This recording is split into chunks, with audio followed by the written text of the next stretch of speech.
Just Yeah. Google you on All YouTube. right.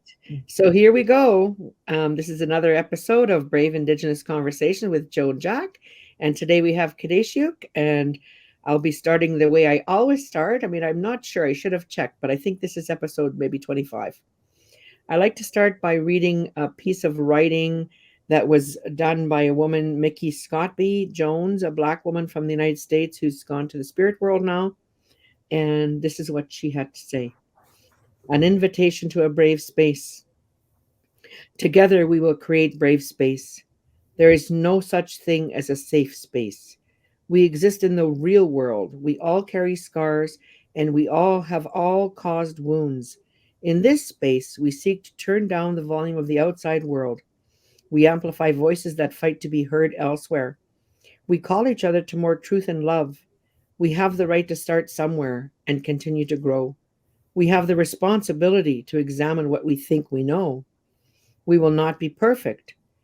It will not always be what we wish it to be, but it will be our brave space together, and we will work on it side by side. And that really touched me. I mean, I think you were there, Kadeshiuk, when that was first introduced to our community through a nonviolent communication event. Anyways, I'd like to start by asking you to introduce yourself. Tell us who you are. Okay, goodness geez for having me on today, Auntie. My name is KHUDEISHÉEXH. So KHUDEISHÉEXH Yuchatuasauk. Tlingit Shawat on Otlin Oni Shawat Chasiti Ka Yenyedi Nachsitsitu. So my name is KHUDEISHÉEXH, and I'm from the Taku River Tlingit First Nation, and I'm from the Yenyedi clan. I'm so happy to be here with you today, Auntie. I love the conversations that you spark, and the thoughts that get unconcealed, and the way that we get to explore together in conversation is one of my favorite things about you. So I'm very happy to join you today. Wow. And what else can you share about who you are? Because I know you as amazing. So like we could talk all day about what you're doing, what you're up to. So Okay. what's top of mind for you these days? Um, I'm a mom of three beautiful children. I have a 9-year-old little girl, Mia, and a son, Mikeso, who's 7, and another son who's 4. And I live up in the Yukon in Whitehorse. Um, and I'm a mom of 3. I also work for Children of the Taku Society, and we have a mission to revive our Tlingit language. Our language is our dialect is considered sleeping right now. We don't have any speakers in our nation. So um, Gaetaca Jack started a movement to revive our language, and we all kind of jumped on board. And now we have a whole crew committed to it. I'm the lead teacher for our classroom, which is our pilot cohort. That's, we're creating the curriculum and then testing it out on this pilot cohort. And then I'm creating the teaching material so that people who come up behind us and want to teach this curriculum have it all mapped out for them. So it's a very interesting, challenging, and exciting process to be the one who is learning the lesson on my own the week before, and then teaching it, finding, like, we have a structure for teaching, but just fine tuning it, finding a way to deliver it in a way that people can pick it up and run with it. And so that really keeps me on my toes. Every week is a hard deadline, so keeps me real motivated. And and then I've also just recently taken on leadership for our community dance group out of Atlin. And I've found a way. One thing I'm always looking at is how I can create my life to fulfill all the things that matter to me. And so being a mom really matters to me. Reviving my language really matters. Having my kids feel like they're part of a community, and my community's health and well-being and healing really matter to me. And so my experience is often there's not enough time being a mom Mhm. of 3 and on the go. And so I'm finding ways that I can just create my life to have that overlap so all those things get fulfilled. And that's why I stepped up for the dance group, because we're creating it as a language domain for people who want to speak the language. They can come and speak, and I'll be their translator.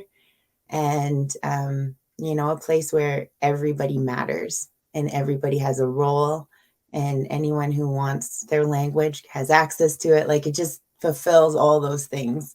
And my kids Mm, get to be part of their community. And mm. so it's a big commitment, but finding a way to fit it in too. Beautiful. Yeah, I think we have to mention Yanda Kanyeth and Mama Ya'a, who I remember when Wayne started the group, when Yanda Kanyeth started the dance group. And Watsait, my husband Brian Jack, and I have been a part of it since practically the beginning. I'm not sure if we were there right at the beginning, but pretty close. And like you said, dance group, what Wayne and Deb have done is created a space where everyone does matter. The dance group involves and includes anyone who shows up, regardless of whether they're Tlingit or not. And they have a deep understanding. They don't objectify it, or like in terms of articulating their cultural understanding. It's just a way of being, that we are inclusive as Indigenous people at our core. And colonization and threats to that have caused us to be a little bit cautious, understandably, or even defensive. But the dance group in Atlan, in my experience, as someone who's not Tlingit by blood, has always been a safe and welcoming space. And it's nice to see that you're stepping into the leadership role, because for years Yana Kanyeth has been saying, could somebody else please do this? Could somebody else please do this? And then of course really it's Mama his wife Deb, who keeps him organized behind the scenes. Like, I think without her, half the time, whatever, they're a team. They're a real team. So it's good to hear you. It's good to hear you describe it as an inclusive space. Yeah. Yeah, they've created such a strong foundation for the dance group. I know I was looking into it, and they have been running that dance group for 18 years. Yenda Kinyi came back 18 years ago and found a need, found that, needed to have a space for that inclusivity, a place where culture is alive and thriving and people always feel welcomed. And that was one of my first landing spots. So Mhm. when I moved away, when I was, I moved Aw. away when I was 4, and I have like just a few really incredible memories of being a child in the Yukon. And I always said, when I have my own kids, I want to move home. And so it wasn't until, um, 2012, and Mm. um, I decided that it was time to come home and work for the nation for a summer. And I had no idea what I was getting into. I had no like personal connections to people in the community. I just took a course, took the Landmark Forum, and decided I want to discover who I am. And so I called the nation and I said, "Can I speak to the chief?" I had no idea what I was doing. And I'm like, "I'm a member, but I want to come home and I don't know how." And so anyways, I found they gave me a job for the summer working with the healing ceremony gathering around the fire that was held in Delu. And I got to get connected to everyone and had no idea what I was getting into. But as soon as I came home, two of the first people there were Yanda Kinyech and Mamia'a. And they're like, come into the dance group, like, come out on the land with us. Here, let us help you make regalia. They helped me with my first blanket. Like, they gave me a sense that me coming home mattered. Mm. Yeah. And I want to continue that. Like, they've put so Mhm. much work into that, and it has changed my life forever. I'm certain that the ties I made that summer, like with you and what said Uncle Brian, like just that welcoming experience, that I had a home and I had a place in that home. even Mhm. though I've been away so long, that's got to continue. That's how we're going to Mhm. keep our nation strong. And Mhm. so I just feel so blessed that I was welcomed home in that way, that Yenda Kinye trusts me with the leadership and continuing that with the dance group, that I can, step into those shoes and with his I'm support and Mamia's too. so excited. Yeah, I remember when you came home and, Brian and I were like, "Wow, okay." Because some people come home and everybody has a different experience when they come home. I'm sure in the context of the dance group and what Yanda Kanyeth and Mama Ya'a create and hold for us, um, in the Tlingit community is the same for everyone. Everyone's welcomed. Mhm, And for whatever reasons, people find their place at the heart of the community or at the periphery of the community. And many people, and it's not just we're talking about Kling Takuquan right now, but it's the same everywhere. My home community of Barons River, we probably have, I'm guessing, maybe 2,000 people on reserve and another, I don't know, maybe 1,500 in Winnipeg or all over the world or wherever they are. And so everyone has this yearning for home. I mean, I don't live at home, but the yearning for home is so strong. I can relate to what you're sharing. Like I moved our whole family and household back to Barons River 2002, I think it was 2002 or 2003. And Brian built a beautiful log home that my nephew and brother stay in, whatever in Barons still. But yeah, the returning home journey and what we create in that space is different for everybody. But you've been such a joy and relentless, relentless. yeah. Yeah, it wasn't easy at all times, Mhm. It took something like coming home. I was so intimidated because I was put in this role where my title was healing coordinator. And I'm like, how is an outsider from the city, a little city folk, gonna come in here and be like, I'm going to heal? Like, I was embarrassed by it, like having that role. I'm like, who am I? And so I just went in with open ears. I'm like, I have no idea what it's going to take for people to experience healing, but I want to be the vessel for it. Like, I want to hold space where Mhm, whatever people need, I can make that happen. Because I don't have the answers, but I do have an ability to listen for what's needed and then mhm, support people in fulfilling that. And so when I did come home, I I started by knocking on every single door at 5 Mile and down in the village and introducing myself. And I was like so shy at the time. I wasn't who I am today, but had to overcome that to introduce myself. And some people were really welcoming and open arms and happy to see me, and some people were not. And and and I specifically remember one member coming up to me and saying, "You don't belong here. Like, go home. I don't know who you think you are." Like, very confrontational.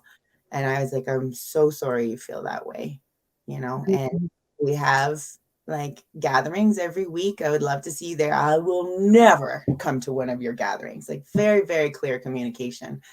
And then I just kept inviting him and kept getting no's. And it wasn't until we had a big welcome home dinner after gathering around the fire. And he came to that. And then he came after and he said, "I'm sorry that I said those things to you. Like, thanks for sticking around."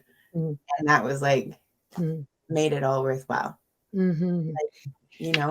That response that you get from some people, it's not about me. It's just what I represented to him at the time. Mhm. Move through that and keep showing up and Yeah, being consistent and holding space and not making it personal or getting defensive, and just hearing people and letting them have those emotions. My experience is that passes, and you yeah, you can make progress and you can yeah, experience healing. yeah. Also, what you bring up for me is my understanding of how belonging occurs over time. regardless of blood. Like blood is one component in my point of from my point of view. Like life's full of stories. Like one time I was talking, I for a short period of time I hung around with Art and Joyce Wambady from the Sioux Valley First Nation. I don't know how our lives ended up crossing, but they were elders already, and I spent a basically a summer with them around 1990. And one time I said to Art, "What do you think about, what do you think about non-indigenous people or, the blood thing and belonging and all of that?" And he laughed and he said, "Some of my best Lakota friends are white people." He said, "It's a way of life. It's a way of life." And we've that's I think still a truth. It's not the truth, but it's an indigenous perspective. And I just wanted to share another story from my own life around that, because as an outsider or someone without the blood, it has been challenging for me. It has been very confronting, challenging. Well, I could say a lot about it, whatever. But we were down in the Nakana, and it was I was on the floor, I was washing the floor, and I was crying. And because the rejection, I personalized it, like you said. I didn't have the skill at that point in my emotional development to not personalize someone else's view of me. Mhm. And so I had personalized the rejection so deeply that I was actually considering suicide at that point. It was in 1998. And I just felt so bad and like I wrong and just horrible. It messed me right up. And then your uncle was leaving the cabin down there. They were cutting him and Douglas and Lester, his brothers. They were cutting logs for our expansion at that time. That was like 1998. And one of his sisters, I won't say her name because I don't have permission, but she was doing dishes. And I heard Brian say to her, like very softly, "Watch her." Like he meant like to take care of me, so I didn't go take my life or something.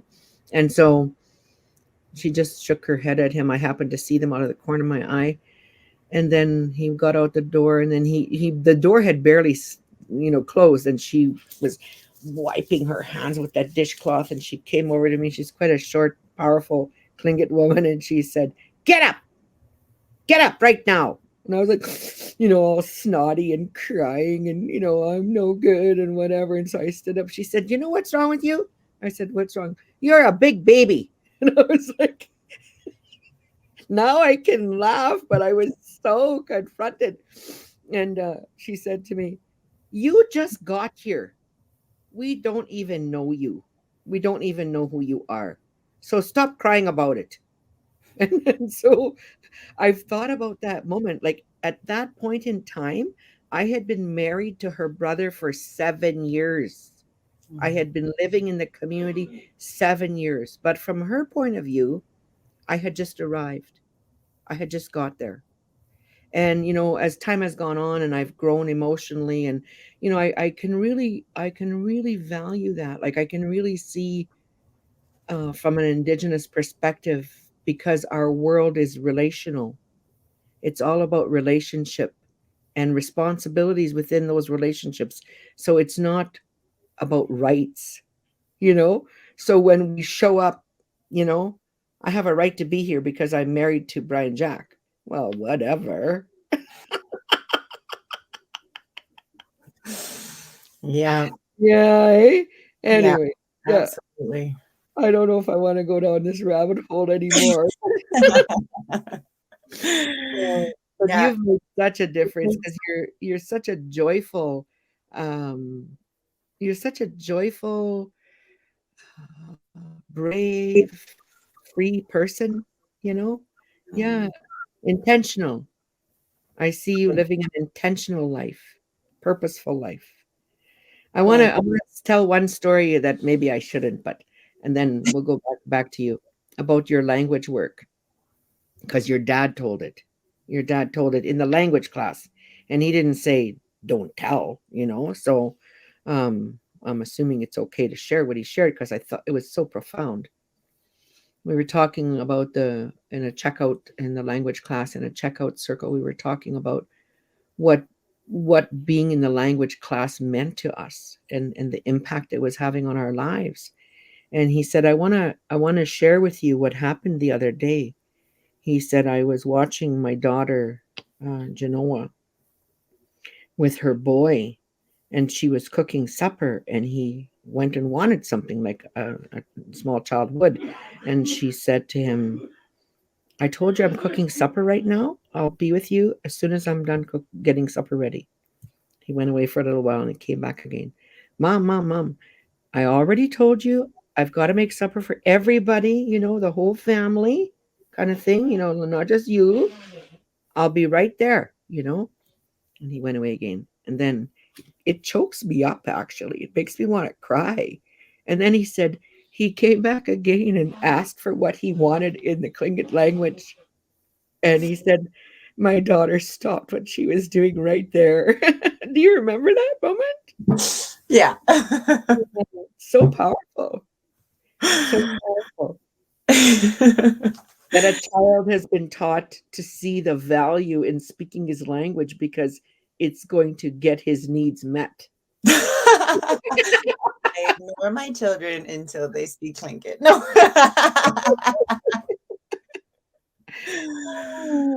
Yeah, no, I do remember that.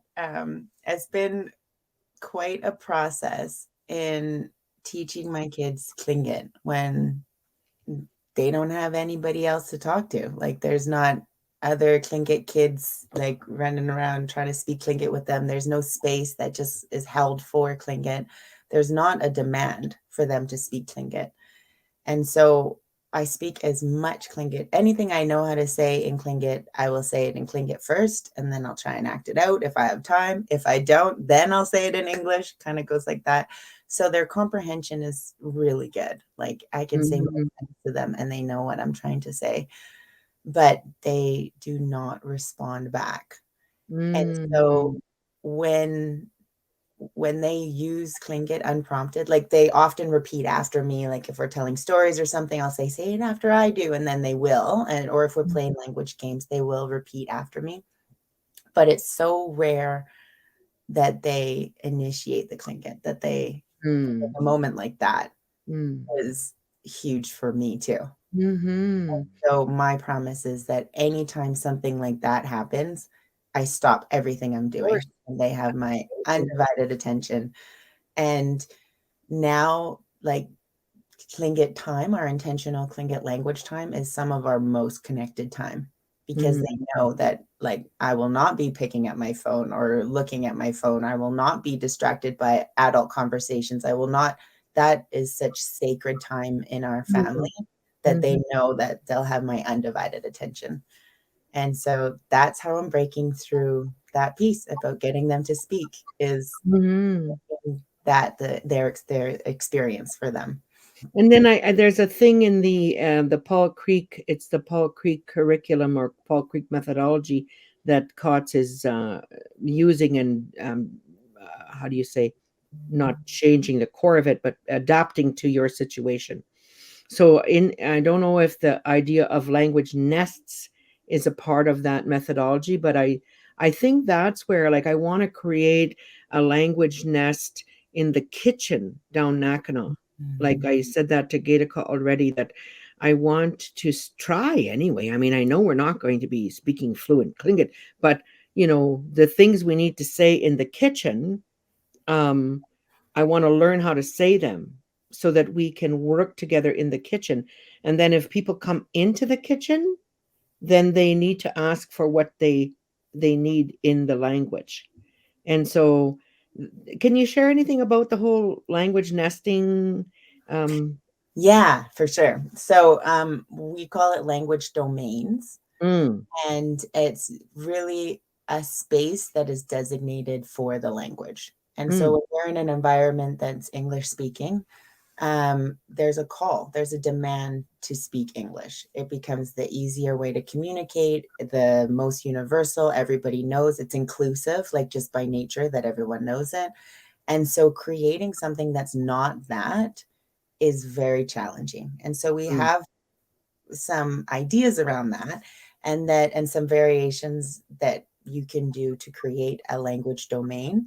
And we have one being time. So like it could be like from 3 to 4 p.m. after school, Oh. that you have just a language hour, and then you say everything Mhm. you can in the language. You take English out of the equation, and it forces you to learn new language We because you could do that can't in the like, house. We could do that in the house, the time one. I had yeah, not thought of a language domain in the context of time. yep. Cool. You could do it time, or you could do it location, so that Mm. it's like your kitchen space. And then it has like boundaries. If you have to say something in English, you literally have to walk outside the door and say the thing. Like it creates enough inconvenience that it's a demand for the language. It I love forces you to stay in the language. And Yeah. then the other option is to have certain people that are your language domain. And Mm. so what me and my coworker and I have like this unspoken agreement that when we see each other in public, like not in a work setting, like Mhm. when we see each other, we'll speak in the language. And so Mm. it started at KHUDEISHÉEXH, one of our big cultural gatherings. And before we went for that one, I texted her and I was like, when I see you, I'm only going to speak Tlingit. She's like, okay, me too. And it was uncomfortable. Like a couple times I saw her and Mm. I was with somebody who was an elder who's Tlingit, who doesn't know the language. And it made me feel uncomfortable, like I was excluding them, right? Because I Mhm. had this promise. So when I saw her coming, I turned to my elder and I was like, just so you know, I have a promise with her that I'm only going to speak Tlingit to her. I'll tell you what we say after she goes.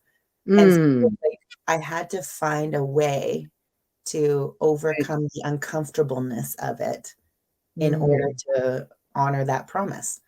And so Wow. it's really creating those spaces with time, with location, or with people. And once you give your word to that, you have to get creative in how to fulfill that. All of a Yeah. sudden, like it's inconvenient enough that you have to have those conversations with people. Why it's important, why I'm doing this. I'm doing it for myself and my language and my children. Has nothing to do about you. Like you have to have those hard conversations so that people get used to the language existing in our day-to-day life. And not make up a bunch of stories about it, Yeah. about what's happening. Like that's where you mentioned landmark briefly. Like that's the big thing that I'm phew, there's so much stuff I've gotten transformational education through that damn corporation. So I remember when you brought it to the community, and then we were at that picnic at Pike Bay, and then everybody was talking about it, and Watson Brian had gone and he didn't like it, and then you were just talking about it, and you were like, "Oh yeah, you should go, Auntie. You'd be so confronted." And I was like, Just with a "Come," big old smile too. You'd be so confronted. which Exactly. I heard as, "Oh well, yeah, because you think there's something wrong with me that needs to be fixed. That's why I am confronted." Anyway, but in the context of language, our languages were like the I often say that racism has been legalized in this country and remains so. Racism is legalized as it in respect to us as Indigenous people. That's what's happening and still happening. And so the languages were outlawed. And then children, small children who were fluent, were beaten for speaking their language for generations. So we all know that impact. And getting a like creating the potential, the space, the possibility that we will be fluent again in our languages is, oh my goodness, my Christian friends would say that's God's good work. And so it's like you're on the side of the angels. It's the work that needs to happen. I want this for my community of Barons River so bad. I'm working on enrolling a couple of young women because there needs to be language warriors. I call you guys language warriors. We're at war on several fronts. Go ahead. What were you It's gonna say? such a big part of healing. I think like Mhm. I'm unrecognizable from when I started my language journey. Oh. I was pregnant with my youngest when I started doing the language. And if you took a snapshot of me then, almost 5 years ago now, to today, not even the same person, unrecognizable. Like people from my past see me now and they're like, what happened? And I think it's the language. I know a huge part of it is the language and the community that's created around people who are committed to language. Like some of my Mhm. closest people are committed to reviving the language as well. And Mhm. that is an experience of healing in that, and growth and transformation and all the things. There's just things that can't be explained in English. And, you know, having access to that, it feels like it creates a need to be more connected to the people in my nation, to the land of my nation. Like it's, And it's almost like, I mean, I'm not a linguist or an expert or anything, but for me, my experience of even my own language, and I'm not fluent. I have enough Anishinaabe that I can understand, like general conversations. If people were to get really philosophical, I'm lost. Then I ask. And but anyway, the language is also like what you said. There's things in Klingit. I was impacted just now by what you said, that in that the okay, what am I trying to say? In When I'm in Barons River and there's lots of language being spoken still in little, it's like staticky radio in little spots there you can be in the language, the words come with a feeling and an energy. It's like the words have a life of their own. mm, And when they're invoked, when they're spoken, it's like the concept of the word comes to life. It's not flat on a paper. And even English can come to life if it's really spoken with reverence.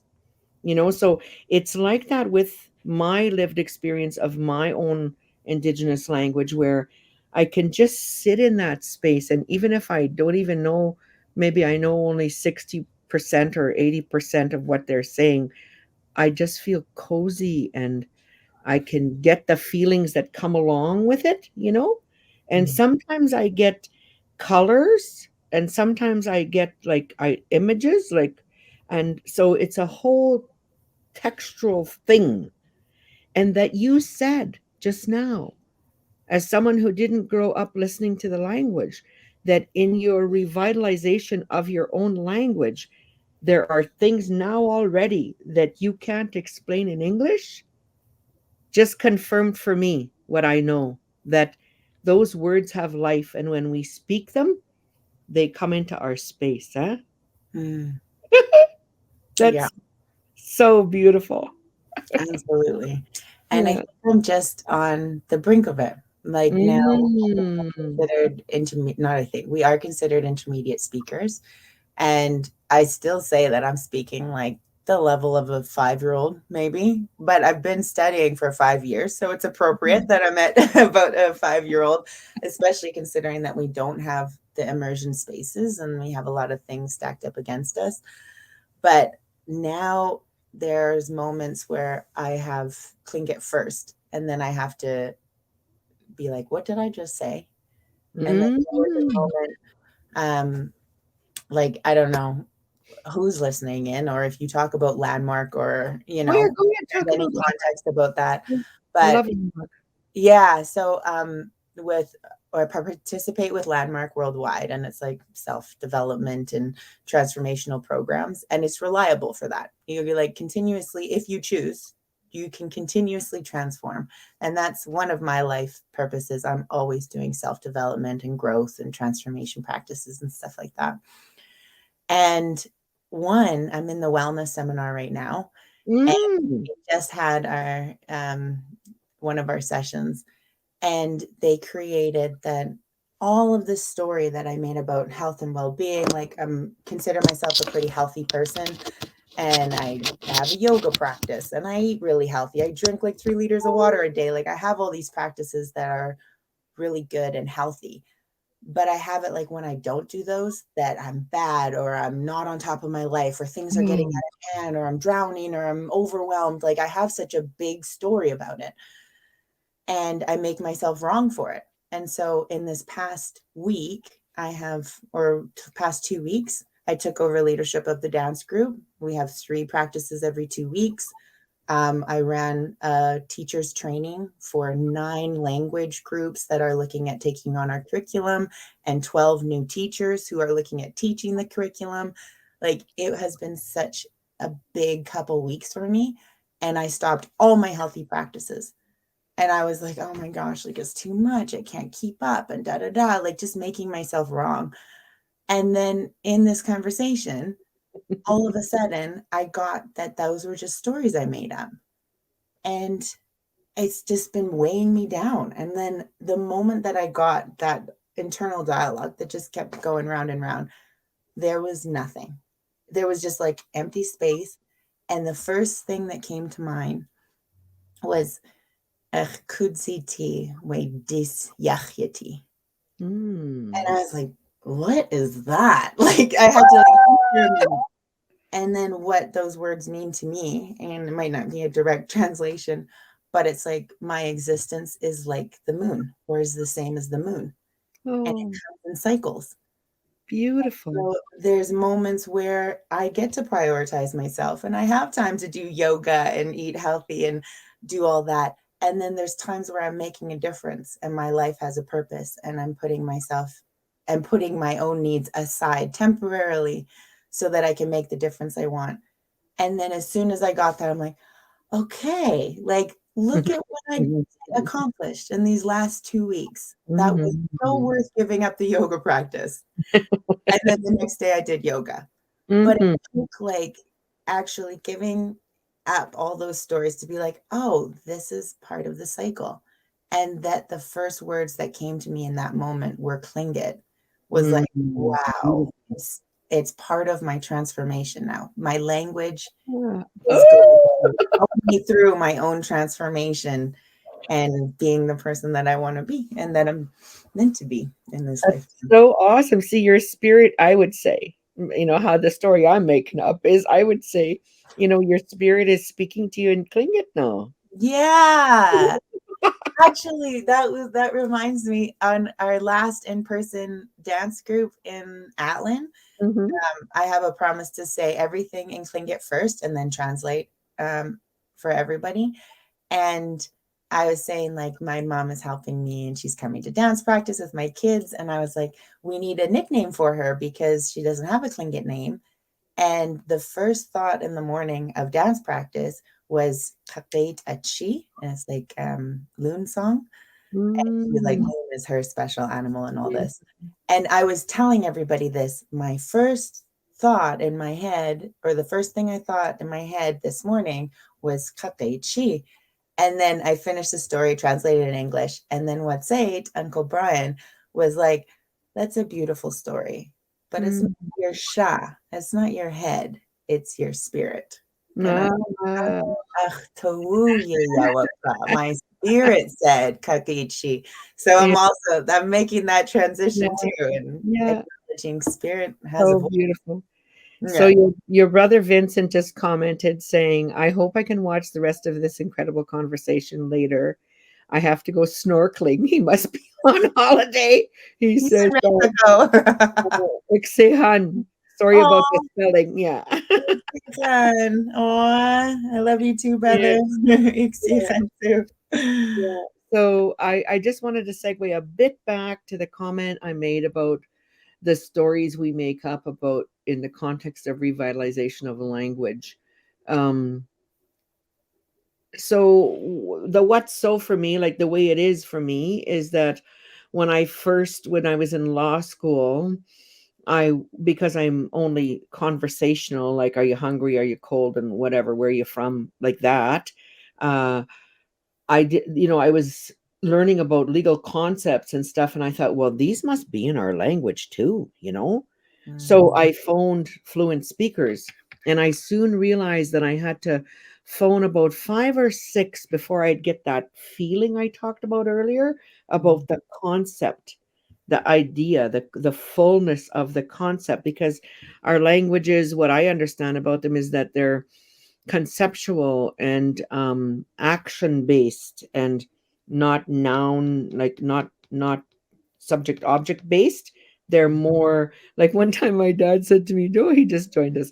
My dad said to me, in Little Grand Rapids, Manitoba, the language is strong, and back in the day it was even stronger. And he was laughing one day in the store, and I said to him, what are you laughing about, Dad? And he said, oh, he said, somebody just told me they invented a word for fax machine in Little Grand Rapids. And I was like, oh my God, what did they? And he said it, and it was like a whole big long sentence, which I understood some of it but not all of it. And I said, what did you say? And he said, they call the fax machine, the message comes invisible in the air into a machine, and then it comes out, and the right man writing on the paper. And that's fax machine, eh? So it's like very descriptive, conceptual. And so I called home, and somebody who loved me dearly and I loved, did that rude thing, and said, what do you care about talking Soto? You didn't care when we were kids. Mm. And what are you, a born again Indian? And I said, I guess so. I guess I am a born again Indian. I'm rebirthing myself here. Mm. And so she's such a fluent speaker. Oh my God. And so brilliant. And so I said, smarten up. I said, I'm just going to call somebody else. And she's like, okay, okay, calm down. So she told me and then I would, from that experience, I learned there's 4 or 5 people that I sort of philosophical thinkers that I learned to consult with, to get a bigger, rounder, fuller understanding. Because it's also, the language is also contextual, like situational. Like one word can mean, like in Tlingit, heen, is water, or it's the other day on that quiz you did, I did it wrong. River. It's Yeah. river, Yeah. it's water. And so it depends on what you're doing. And so, yeah.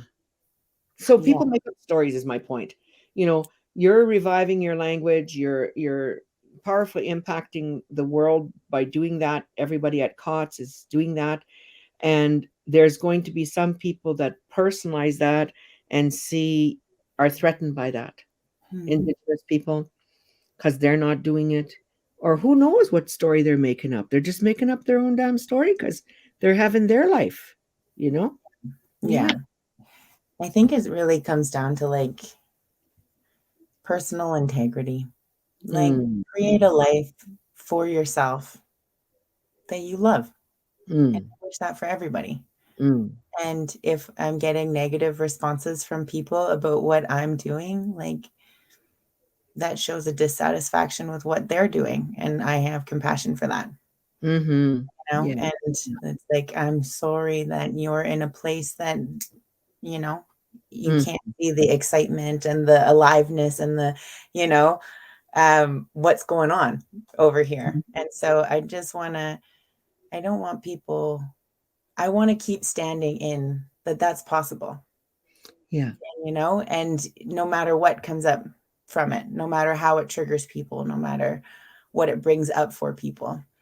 Mm-hmm. And I think that's one of the commitments that I have is my life is a demonstration of what's possible. Like my mom is Mm-hmm. an artist and she raised me to believe that I can find my passion and find what I'm good at and what my gifts from creator are, and then make a career out of it. And Mm-hmm. because that's what she did with art. And so I just thought everybody does that. And I was like, cool, like, what are my gifts? Like, okay, like I can public speak, I could get up in front of a class and people and like, okay, that has value. Let me insert that here. Let me do this. I have a desire and like, I don't know, a deep core need to constantly take myself on and transform and grow and change. Like, okay, that's valuable. How am I going to include that? And so I don't know, I'm really grounded in my life and the life that I've created, that this is what I'm supposed to be doing. And Mhm. so it feels pretty unmessable, like Ooh, I love have that. I have people who question what I'm up to, and I'm like, I'm really happy with my life choices. So I think having that like internal groundedness and knowing is Mm, what carries through all those other hard conversations or yeah. triggered conversations. Yeah. And I experienced that. I mentioned a little earlier in the conversation that we just ran teachers training for anybody who's looking at taking on the Paul Creek curriculum, or adult fluency transfer system, they call it now. And it was so amazing. And just everybody who was there had, a commitment to reviving their language, whether it was Tlingit or Dungay or um, there was some people from Haida Gwa, there's some like Helsik, there was like Yes, no and languages. Yeah, welcome, Miriam. Yeah. yeah, Helpmanum, yeah. And yeah, and so everybody just had such a commitment, and it really, my experience of it was everybody's in it. Everybody Mm, was like committed and in it and ready to take action and taking things on. And and then there was one person who was a visitor, and it drew up some things for this person, and it was confronting and it was hard. And mhm, instead of being like feeling attacked or feeling like it was something that I was doing wrong, I was like, okay, this is going to come up for everybody. In everybody's class, there's going to be people who get triggered by certain aspects because it's challenging. We're working through not only reviving a language, but healing as we do it, and unpacking certain triggers that we have with certain types of people or certain rules or regulations or whatever it is. And as we're doing that work, as we're learning a brand new language, like it's so multi-layered. And so it's almost like we need those people to have the space and ability to bring up those triggers and those moments of being uncomfortable, so that we can have the conversation that will move people through it. And mhm, so it's hard to see it that way in the moment sometimes, but that's my commitment. That's what I'm working towards, is mhm, like finding mhm. a way that to find the value in what comes up for people, because they're not Yeah. the only person. Like, Yeah. we want our whole nation to be speaking our language. That means nobody left behind. That means everybody. So we need to find a way to reach people who seem unreachable. We Yeah. need to find a way to make it inclusive enough that people who feel like they don't belong find their way there.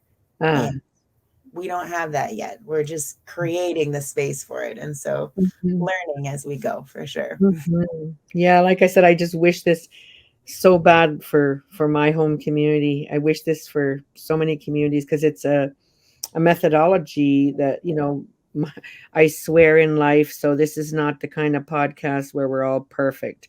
But my dear old dad used to say, money talks and bullshit walks. So the results, like we can have all the conversation we want about language methodologies.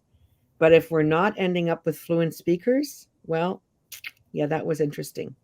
And Mm, so I think that's a difficult space to be in because we've gotten so used to checking the box, oh yeah, we have native language classes, and many of the teachers, like in my community, like, I mean, Alma Sinclair, she was a rock. Like she was a champion for the language.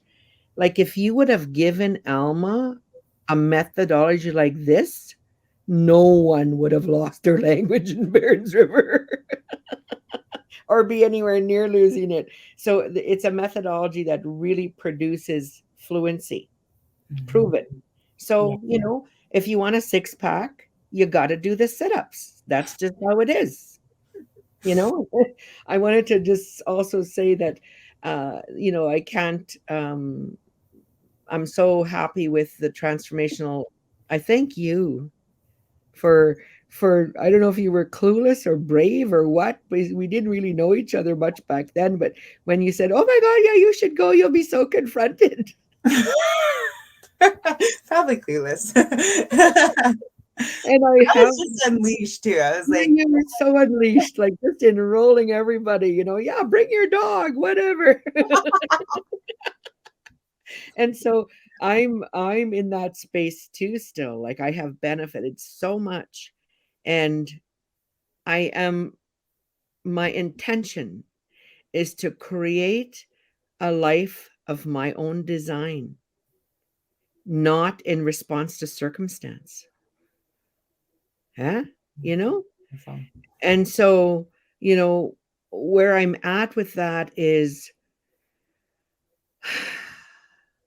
I'm in the leadership training program now, which you've been in like long ago.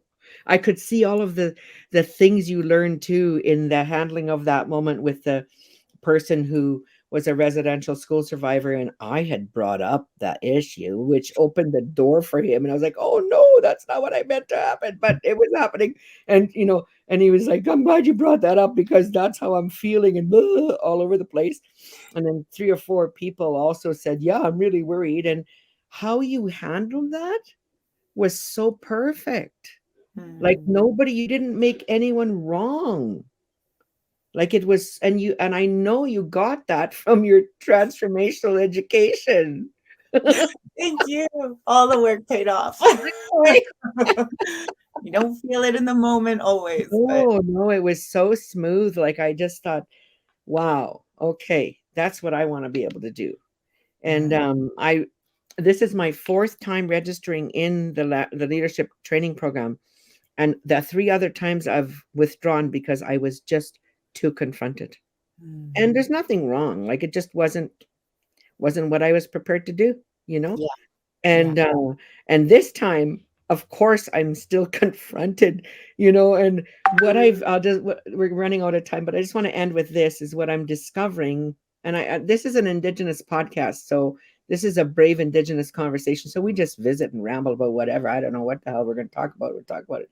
And so what I've discovered on weekend 1 and 2 is is that while I'm not a victim of, let's say, um, trigger warning right now, but I'm not a victim of having been raped, any longer.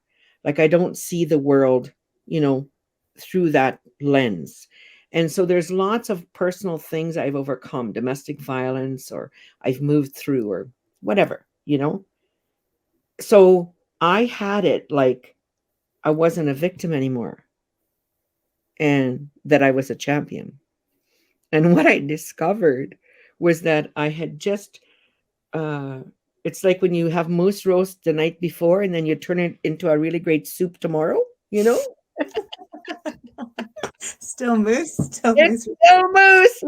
So what I discovered was that my victimization, my victim mentality, you know, was just transformed into champion, speaker, helper, blah, blah, blah, you know? Mm. And that was still all in the there's something wrong and something needs to be fixed world, and not at all in the world of what's possible. Mm. Yeah. Well, it never ends, right? That would I be so know. boring if you get transformed once and you're like, "All right, I'm done now. Now I'm an elder." Like, no. It's like, and the beautiful thing is like my experience with transformation is you experience a transformation, you get this insight where you're like, "What? How could I have never seen that before?" And Mm, then your life alters and you end up mm, taking on more things and creating mm, another aspect of your life that you love or you're expanding. And mm. then you have the next roadblock. Then you get Mhm. confronted by something else. And I think, I mean, this is my personal belief, that's what life is all about. I Hello. think we're put on this world to get certain lessons. You're Mhm. either going to overcome them or we're going to have to repeat again and learn them in even harsher ways.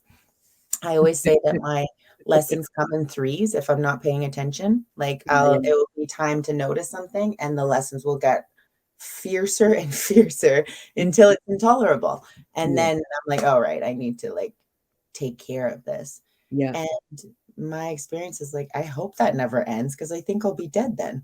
yeah, And exactly. so I think that's why I like like not just with landmarks programs, I do keep participating, but I do keep reading and challenging Yeah. myself. Oh, yeah. People in my life are showing up who are also doing that kind of work. And Mhm. I think that that's what life is all about. Mm.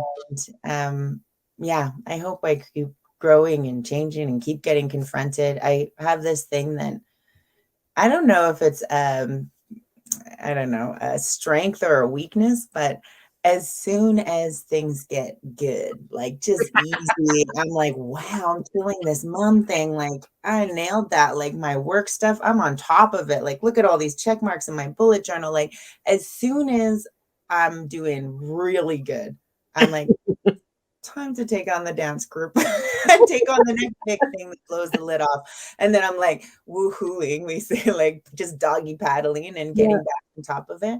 But Yeah. like that's the thing. It's like you keep expanding and growing and making a difference. And I see you 100%. doing that too. Like, Thank you.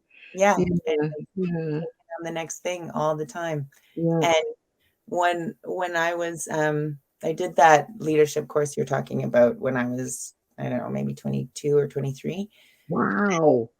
And I was like, same thing. Should I do it or not? It was 9 months at the time. And I was like, that's way too long. How could I commit to that? Like, it sounds crazy. And I went to a psychic and she said, for the next 9 months of your life, you're going to create the foundation of your leadership for the rest of your life. Wow. I was like, oh, okay, I'll sign here. Like, registered. But it takes something when you're on the brink of taking on something new that's going to challenge you and confront who you wound up being. It's one of Mhm. the scariest moments. Mm. And then you just commit anyways and find a way through. That's got to be Mhm. the of life. That's the juice, man. That's the juice. That's the your uncle would say that's the bone marrow. The bone marrow. Oh, this really is an Indigenous The conversation. the best part. Okay, so we promised we'd end on time. We have 3 minutes, so, and before I'd like you to have the last word, so I just wanna say life is all about beaded earrings. As you know, I'm a beaded earring addict. These were made by Becky Ann, those of you who are watching on YouTube or LinkedIn or Facebook, and she's amazing. You can find her on Facebook, just Becky, second word, Ann, and she's one of the best beaders I've ever met, and they're light. All right, there you go, Becky Ann. And what do you have to say as your last closing? Um, well, thank you for having this conversation with me. And it was very interesting coming on, being like, I have no idea what we're going to talk about, and just giving the space of for life and Mm, how we as Indigenous people are finding our way through and finding a way to make a difference, and holding spaces for these conversations is really important. So thank you for mhm. creating this space, Auntie. Oh, miigwech. Well, it was an absolute honor to have you here, and I'm really, uh,